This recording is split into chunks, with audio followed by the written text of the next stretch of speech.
ਵਾਹਿਗੁਰੂ ਜੀ ਕਾ ਖਾਲਸਾ ਵਾਹਿਗੁਰੂ ਜੀ ਕੀ ਫਤਿਹ। ਕਿਹਾ ਜਾਂਦਾ ਹੈ ਕਿ ਬੰਦਾ ਜੋ ਬੀਜਦਾ ਹੈ ਉਹੀ ਫਸਲ ਪਾਉਂਦਾ ਹੈ। ਕੁਦਰਤ ਦੇ ਰੰਗਾਂ ਦਾ ਕਿਸੇ ਨੂੰ ਵੀ ਭੇਤ ਨਹੀਂ ਹੈ।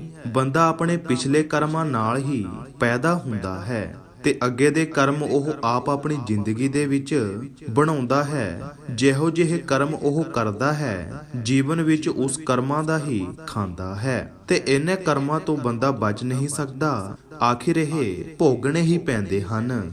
ਅਜਿਹੀ ਹੀ ਇੱਕ ਅਨੋਖੀ ਘਟਨਾ ਪੰਜਾਬ ਦੇ ਬਠਿੰਡੇ ਸ਼ਹਿਰ ਦੀ ਹੈ, ਜਿੱਥੇ ਦੇ ਜਸਵਿੰਦਰ ਸਿੰਘ ਸਿੱਧੂ ਦੇ ਵੱਡੇ ਵਪਾਰੀ ਨਾਲ ਇਹ ਘਟਨਾ ਵਾਪਰੀ। ਇੱਕ ਅਜਿਹੀ ਘਟਨਾ ਜਿਸ ਨੂੰ ਸੁਣ ਕੇ ਦੇਖ ਕੇ ਬੰਦਾ ਸੁੰਨ ਹੋ ਗਿਆ ਅਤੇ ਮਾੜੇ ਕਰਮ ਵਾਲਿਆਂ ਦੀ ਰੂਹ ਅੰਦਰ ਤੱਕ ਕੰਬ ਉੱਠੀ ਤੇ ਪਰਮਾਤਮਾ ਦਾ ਡਰ ਨਾਲ ਮਨ ਦੇ ਅੰਦਰ ਘਰ ਕਰ ਗਿਆ। ਅਸਲ ਗੱਲ ਤਾਂ ਇਹ ਹੈ ਕਿ ਜੇਕਰ ਮੌਤ ਦਾ ਡਰ ਨਾ ਹੋਵੇ ਤਾਂ ਬੰਦਾ ਕਦੇ ਪਰਮਾਤਮਾ ਨੂੰ ਯਾਦ ਹੀ ਨਾ ਕਰੇ। ਮੌਤ ਦੇ ਕਰੀਬ ਜਾਂਦਿਆਂ ਹੀ ਬੰਦਾ ਪਰਮਾਤਮਾ ਨੂੰ ਯਾਦ ਕਰਦਾ ਹੈ ਤੇ ਸਾਡਾ ਇਸ ਜੀਵਨ ਵਿੱਚ ਆਉਣ ਦਾ ਮਕਸਦ ਹੀ ਪਰਮਾਤਮਾ ਨੂੰ ਯਾਦ ਕਰਨਾ ਹੈ। ਸੋ ਜਸਵਿੰਦਰ ਸਿੰਘ ਦੇ ਘਰ ਕੋਈ ਔਲਾਦ ਨਹੀਂ ਸੀ। ਬਠਿੰਡੇ ਸ਼ਹਿਰ ਦੇ ਵਿੱਚ ਉਹਨਾਂ ਦਾ ਚੰਗਾ ਕਾਰੋਬਾਰ ਸੀ।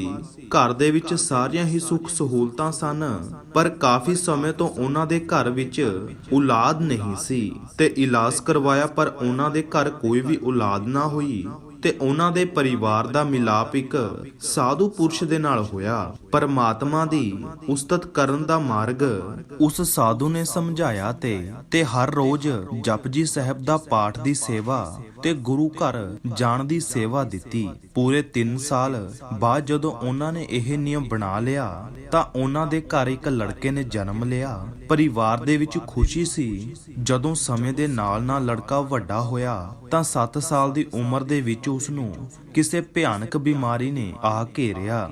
ਬਿਮਾਰੀ ਦਾ ਪਤਾ ਨਹੀਂ ਲੱਗ ਰਿਹਾ ਸੀ। ਬਿਮਾਰੀ ਬਹੁਤ ਹੀ ਜ਼ਿਆਦਾ ਵੱਧ ਚੁੱਕੀ ਸੀ। ਇਲਾਜ ਦੇ ਦੌਰਾਨ ਹੀ ਡਾਕਟਰ ਨੇ ਜਵਾਬ ਦਿੱਤਾ ਤੇ ਵਾਪਿਸ ਘਰ ਲੈ ਜਾਣ ਦੀ ਸਲਾਹ ਦਿੱਤੀ।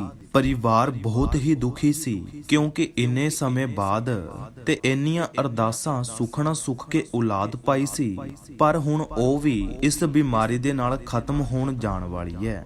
ਹਾਲਾਤ ਕੁਝ ਇਸ ਤਰ੍ਹਾਂ ਦੇ ਹੀ ਹੋ ਗਏ ਸੀ ਕਿ ਇਲਾਜ ਵੱਲੋਂ ਡਾਕਟਰਾਂ ਨੇ ਮਨਾ ਕਰ ਦਿੱਤਾ ਸੀ ਤੇ ਲੜਕੇ ਦੀ ਹਾਲਤ ਦਿਨ ਪਰ ਦਿਨ ਹੋਰ ਵੀ ਖਰਾਬ ਹੁੰਦੀ ਜਾ ਰਹੀ ਸੀ ਤੇ ਸਵਾਸ ਨਹੀਂ ਨਿਕਲ ਰਹੇ ਸੀ। ਲੜਕਾ ਤੜਫ ਰਿਹਾ ਸੀ। ਕਰਦੇ ਕਰਦੇ 1 ਸਾਲ ਨਿਕਲ ਗਿਆ। ਔਲਾਦ ਦੇ ਗਮ ਦੇ ਵਿੱਚ ਲੜਕੇ ਦੀ ਮਾਤਾ ਵੀ ਪੂਰੀ ਹੋ ਗਈ ਤੇ ਹੁਣ ਜਸਵਿੰਦਰ ਸਿੰਘ ਤੇ ਉਸਦਾ ਬਿਮਾਰ ਲੜਕਾ ਹੀ ਘਰ ਦੇ ਵਿੱਚ ਰਹਿ ਚੁੱਕੇ ਸੀ। ਜਦੋਂ ਕਾਫੀ ਸਮਾਂ ਲੰਘਿਆ ਤਾਂ ਉਸਨੇ ਉਸ ਸਾਧੂ ਦੀ ਤਲਾਸ਼ ਕੀਤੀ ਜਿਨ੍ਹਾਂ ਦੀ ਕਿਰਪਾ ਦੇ ਨਾਲ ਉਹਨਾਂ ਦੇ ਘਰ ਔਲਾਦ ਹੋਈ ਸੀ, ਪਰ ਕਾਫੀ ਲੱਭਣ ਦੇ ਬਾਵਜੂਦ ਵੀ ਉਹ ਸਾਧੂ ਨਾ ਮਿਲਿਆ ਤੇ ਉਸਨੇ ਦੁਬਾਰਾ ਗੁਰਦੁਆਰੇ ਸਾਹਿਬ ਜਾਣਾ ਸ਼ੁਰੂ ਕਰ ਦਿੱਤਾ। ਆਪਣਾ ਕਾਰੋਬਾਰ ਛੱਡ ਕੇ ਉਹ ਆਪਣੇ ਲੜਕੇ ਨੂੰ ਰੋਜ਼ ਲੈ ਕੇ ਗੁਰਦੁਆਰੇ ਸਾਹਿਬ ਵਿੱਚ ਬੈਠ ਜਾਂਦਾ। ਕਾਫੀ ਲੋਕਾਂ ਨੇ ਕਿਹਾ ਕਿ ਤੁਸੀਂ ਉਸ ਬਾਬੇ ਦੇ ਕੋਲ ਚਲੇ ਜਾਓ, ਕਦੇ ਕਿਸੇ ਸਾਧੂ ਦੇ ਕੋਲ ਚਲੇ ਜਾਓ। ਜਿੱਥੇ ਕੋਈ ਦੱਸਦਾ ਜਸਵਿੰਦਰ ਸਿੰਘ ਆਪਣੇ ਲੜਕੇ ਨੂੰ ਲੈ ਕੇ ਉੱਥੇ ਚਲਾ ਜਾਂਦਾ, ਪਰ ਕਿਸੇ ਦੇ ਕੋਲ ਕੋਈ ਵੀ ਫਰਕ ਨਹੀਂ ਪਿਆ ਤੇ ਹਾਰ ਕੇ ਉਹ ਸਿਰਫ ਗੁਰਦੁਆਰੇ ਦੇ ਵਿੱਚ ਹੀ ਬੈਠਾ ਰਹਿੰਦਾ। ਆਖਿਰ ਇੱਕ ਦਿਨ ਕਾਫੀ ਪਰੇਸ਼ਾਨ ਹੋ ਕੇ ਉਸ ਪਰਮਾਤਮਾ ਅੱਗੇ ਅਰਦਾਸ ਕੀਤੀ ਕਿ ਮੇਰੇ ਪੁੱਤਰ ਨੂੰ ਠੀਕ ਕਰ ਦਵੋ। ਹੁਣ ਮੈਂ ਕਿਤੇ ਹੋਰ ਨਹੀਂ ਜਾਣਾ ਚਾਹੁੰਦਾ। ਬਹੁਤ ਦੁੱਖ ਭੋਗ ਲਏ ਮੇਰੇ ਲੜਕੇ ਨੇ। ਹੁਣ ਮੈਂ ਹੋਰ ਨਹੀਂ ਦੇਖ ਸਕਦਾ ਤੇ ਨਾ ਹੀ ਹੋਰ ਕਿਤੇ ਜਾ ਸਕਦਾ। ਕਿਰਪਾ ਕਰੋ ਮੇਰੇ ਲੜਕੇ ਤੇ। ਜੇਕਰ ਮੇਰੇ ਪੁੱਤਰ ਦਾ ਦੁੱਖ ਦੂਰ ਨਾ ਕੀਤਾ ਤੇ ਮੁੜ ਮੇਰਾ ਵਿਸ਼ਵਾਸ ਪਰਮਾਤਮਾ ਤੋਂ ਉੱਠ ਜਾਵੇਗਾ। ਮੈਂ ਮੁੜ ਇਸ ਗੁਰਦੁਆਰੇ ਨਹੀਂ ਆਵਾਂਗਾ। ਉਸ ਵੇਲੇ ਕਿਰਪਾ ਹੋਈ। ਕੁਝ ਕੁ ਦਿਨਾਂ ਦੇ ਵਿੱਚ ਹੀ ਉਸ ਦਾ ਲੜਕੇ ਦੀ ਸਿਹਤ ਦੇ ਵਿੱਚ ਸੁਧਾਰ ਹੋਣ ਲੱਗਿਆ। ਦੇਖਦੇ ਹੀ ਉਸ ਦਾ ਲੜਕਾ ਠੀਕ ਹੋ ਗਿਆ ਤੇ ਇੱਕ ਦਿਨ ਪੂਰਾ ਸਿਹਤਮੰਦ ਹੋ ਗਿਆ। ਵੱਡਾ ਹੋਇਆ ਪਿਤਾ ਦਾ ਕਾਰੋਬਾਰ ਸਾਂਭਣ ਲੱਗਿਆ। ਉਦੋਂ ਤੱਕ ਉੱਥੇ ਕੋਈ ਹੋਰ ਹੀ ਭਾਣਾ ਵਰਤ ਚੁੱਕਿਆ ਸੀ। ਸਮੇਂ ਦੇ ਨਾਲ-ਨਾਲ ਜਿੱਥੇ ਉਸ ਦਾ ਲੜਕਾ ਠੀਕ ਹੁੰਦਾ ਰਿਹਾ, ਉੱਥੇ ਹੀ ਜਸਵਿੰਦਰ ਸਿੰਘ ਦੇ ਅੰਦਰੋਂ ਅੰਦਰ ਇੱਕ ਭਿਆਨਕ ਬਿਮਾਰੀ ਨੇ ਜਨਮ ਲੈ ਲਿਆ ਅਤੇ ਲੜਕੇ ਦੀ ਫਿਕਰ ਕਰਦੇ ਹੀ ਕਰਦੇ ਉਸਨੇ ਆਪਣੇ ਦੁੱਖ ਨੂੰ ਇਗਨੋਰ ਕਰ ਦਿੱਤਾ ਤੇ ਆਖਿਰ ਉਹ ਦੁੱਖ ਅੰਦਰ ਹੀ ਅੰਦਰ ਇੱਕ ਭਿਆਨਕ ਨਾ ਇਲਾਜ ਰੋਗ ਬਣ ਗਿਆ। ਜਦੋਂ ਸਰੀਰ ਬਿਲਕੁਲ ਹੀ ਖੜ ਗਿਆ ਤਾਂ ਡਾਕਟਰਾਂ ਨੇ ਚੈੱਕਅਪ ਕਰਵਾਇਆ ਤਾਂ ਉਹ ਭਿਆਨਕ ਰੋਗ ਆਪਣੀ ਆਖਰੀ ਸਟੇਜ ਦੇ ਉੱਤੇ ਸੀ। ਡਾਕਟਰਾਂ ਵੱਲੋਂ ਜਵਾਬ ਦੇ ਦਿੱਤਾ ਗਿਆ, ਉਸ ਦਾ ਲੜਕਾ ਉਸ ਨੂੰ ਘਰੇ ਵਾਪਸ ਲੈ ਗਿਆ ਤੇ ਦਿਨੋਂ ਦਿਨ ਸਰੀਰ ਡਿੱਗਣ ਲੱਗਿਆ ਤੇ ਉਹ ਮੰਜੇ ਦੇ ਨਾਲ ਹੀ ਜੁੜ ਗਿਆ। ਨਾ ਇਲਾਜ ਹੋ ਚੁੱਕਿਆ। ਜਸਵਿੰਦਰ ਸਿੰਘ ਹੁਣ ਆਪਣੇ ਆਖਰੀ ਸਮੇਂ ਦੇ ਵਿੱਚ ਲੜਕੇ ਨੇ 2 ਸਾਲ ਸੇਵਾ ਕੀਤੀ, ਪਰ ਸਵਾਸ ਉਸ ਪਰਮਾਤਮਾ ਦੀ ਮਰਜ਼ੀ ਨਾਲ ਹੀ ਨਿਕਲਨੇ ਸੀ। ਸੋ ਇੱਕ ਦਿਨ ਜਸਵਿੰਦਰ ਸਿੰਘ ਨੇ ਆਪਣੇ ਲੜਕੇ ਨੂੰ ਕਿਹਾ ਕਿ ਤੂੰ ਕਾਰੋਬਾਰ ਹੀ ਦੇਖਦਾ ਹੈ ਤੇ ਮੇਰੀ ਸੇਵਾ ਵੀ ਕਰਦਾ ਹੈ, ਤੂੰ ਵਿਆਹ ਕਰਵਾ ਲੈ ਤੇ ਤੇਰੇ ਘਰ ਵਾਲੀ ਮੇਰੀ ਸੇਵਾ ਕਰਿਆ ਕਰੇਗੀ।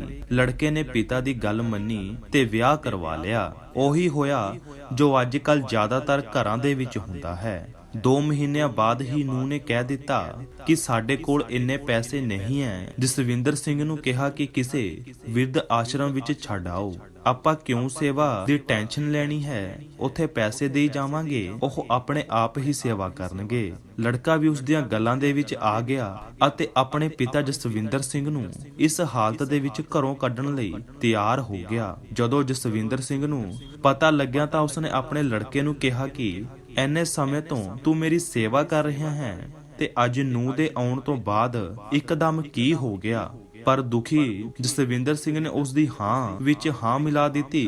ਵਿਰਧਾ ਆਸ਼ਰਮ ਵਿੱਚ ਛੱਡ ਗਿਆ। ਉੱਥੇ ਹਰ ਮਹੀਨੇ ਪੈਸੇ ਦਿੱਤੇ ਜਾਂਦੇ ਤੇ ਉਸ ਦੀ ਸੇਵਾ ਕੀਤੀ ਜਾਂਦੀ। ਕਰਦਿਆਂ ਹੀ ਕਰਦਿਆਂ ਉਸ ਦੀ ਹਾਲਤ ਹੋਰ ਖਰਾਬ ਹੁੰਦੀ ਗਈ, ਪਰ ਸਵਾਸ ਨਹੀਂ ਨਿਕਲ ਰਹੇ ਸੀ। ਇੱਕ ਦਿਨ ਟੀਵੀ ਦੇ ਵਿੱਚ ਉਸਨੇ ਉਸ ਸਾਧੂ ਦੀ ਖਬਰ ਦੇਖੀ ਜਿਨ੍ਹਾਂ ਦੀ ਕਿਰਪਾ ਦੇ ਨਾਲ ਉਹਨਾਂ ਦੇ ਘਰ ਔਲਾਦ ਹੋਈ ਸੀ। ਆਸ਼ਰਮ ਦੇ ਵਿੱਚ ਸੇਵਕਾਂ ਨੂੰ ਜਸਵਿੰਦਰ ਸਿੰਘ ਨੇ ਕਿਹਾ ਕਿ ਮੈਨੂੰ ਤੂੰ ਉਸ ਸਾਧੂ ਦੇ ਕੋਲ ਲੈ ਚੱਲ। ਉਸ ਸੇਵਕ ਨੇ ਕਿਹਾ ਕਿ ਇਹ ਬਹੁਤ ਵੱਡਾ ਸਾਧੂ ਹੈ, ਇਹ ਤੁਹਾਨੂੰ ਕਿਉਂ ਮਿਲੇਗਾ? ਤੇ ਉਸਨੇ ਕਿਹਾ ਕਿ ਇਹ ਮੈਨੂੰ ਜਾਣਦਾ ਹੈ, ਤੂੰ ਬਸ ਮੈਨੂੰ ਉਸ ਕੋਲ ਲੈ ਚੱਲ।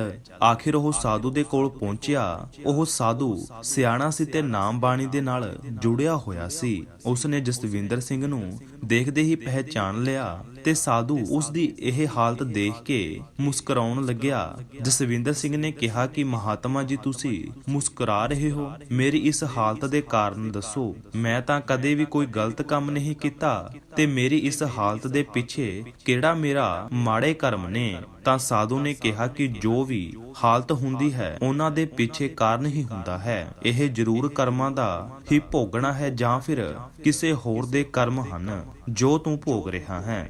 ਤਾਂ ਜਸਵਿੰਦਰ ਸਿੰਘ ਨੇ ਦੱਸਿਆ ਕਿ ਮੇਰਾ ਲੜਕਾ ਬਹੁਤ ਬਿਮਾਰ ਰਹਿੰਦਾ ਸੀ, ਉਸ ਦੀ ਅਰਦਾਸ ਮੈਂ ਗੁਰਦੁਆਰੇ ਸਾਹਿਬ ਵਿੱਚ ਕੀਤੀ ਸੀ ਤਾਂ ਉਹ ਠੀਕ ਹੋ ਗਿਆ, ਪਰ ਜਦੋਂ ਦਾ ਮੈਂ ਬਿਮਾਰ ਪਿਆ ਉਸ ਨੇ ਮੈਨੂੰ ਘਰੋਂ ਕੱਢ ਦਿੱਤਾ। ਤਾਂ ਸਾਧੂ ਨੇ ਕਿਹਾ ਕਿ ਆਪਾਂ ਜੋ ਵੀ ਬੀਜਦੇ ਹਾਂ ਉਹੀ ਪਾਉਂਦੇ ਹਾਂ। ਬੀਜ ਦੇਖਣਾ ਦੇ ਵਿੱਚ ਇੱਕੋ ਜਿਹੇ ਲੱਗਦੇ ਹਨ, ਪਰ ਜਦੋਂ ਉਹ ਉੱਗਦੇ ਹਨ ਉਹਨਾਂ ਦੀਆਂ ਕਿਸਮਾਂ ਦਾ ਪਤਾ ਲੱਗਦਾ ਹੈ, ਉਹਨਾਂ ਨੂੰ ਫਲ ਲੱਗਦਾ ਹੈ ਜਾਂ ਨਹੀਂ, ਉਹ ਉਹਨਾਂ ਦੇ ਕਰਮਾਂ ਦੇ ਉੱਪਰ ਹੀ ਹੁੰਦਾ ਹੈ। ਸੋ ਆਖਿਰ ਜਸਵਿੰਦਰ ਸਿੰਘ ਨੂੰ ਸਾਧੂ ਨੇ ਕਿਹਾ ਕਿ ਤੈਨੂੰ ਇਹ ਦੁੱਖ ਭੋਗਣਾ ਹੀ ਪੈਣਾ ਹੈ, ਇਹ ਕਰਮ ਭੋਗਣੇ ਹੀ ਪੈਣਗੇ। ਸੋ ਇਸ ਤਰ੍ਹਾਂ ਕਰਦੇ ਹੀ ਜਸਵਿੰਦਰ ਸਿੰਘ ਨੇ ਸਾਧੂ ਅੱਗੇ ਅਰਦਾਸ ਕੀਤੀ ਕਿ ਮੈਨੂੰ ਇਸ ਸਰੀਰ ਤੋਂ ਮੁਕਤ ਕਰਵਾਓ।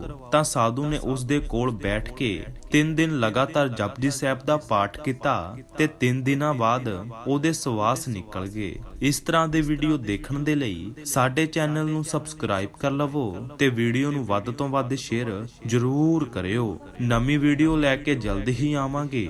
ਉਦੋਂ ਤੱਕ ਦੇ ਲਈ ਵਾਹਿਗੁਰੂ ਜੀ ਕਾ ਖਾਲਸਾ, ਵਾਹਿਗੁਰੂ ਜੀ ਕੀ ਫਤਿਹ।